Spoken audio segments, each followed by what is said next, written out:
And in the aftermath of the storms we've seen the last few days, one of the biggest concerns is thieves looking to target and take advantage of the most vulnerable. So joining us now to talk about how you can avoid storm damage scammers, Ethan Shaner, Chief of Oklahoma's Consumer Protection Unit. Welcome to the show. Good morning. Thanks for having me. And thanks for coming on and talking about this important topic here. Do you have any statistics that show how many people fall for these scams every year? I don't have statistics in front of me, but it's a substantial amount of the work that we do is after every storm, we have a good number of folks all around the state who are getting taken advantage of. And let's talk about how these scammers find their victims. What do they do? They watch the storms in most cases. Follow the storms. Yeah, that makes sense. Yeah, it does. Yeah, just follow the path of where the damage is, of course. Exactly. What kind of damage are they usually looking for? Is it roof damage? Is it structural damage? Is there any specific type?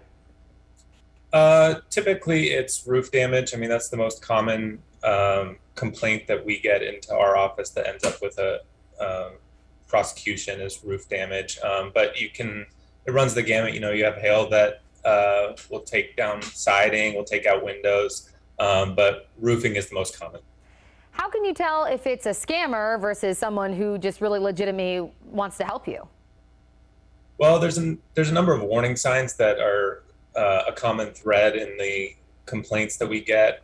So the things that I would say to look out for are contractors who come and approach you in person or are going door to door in your neighborhood versus a contractor that you would seek out. If they don't have a local address or a phone number, that's a sign that they may be following the storms from out of state. If you can't get them to put a written agreement in paper on the terms of your project, or they don't include all the specific terms that you've agreed to. And I would avoid high pressure tactics where they suggest that you need to make an immediate decision or you'll fall to the back of the line.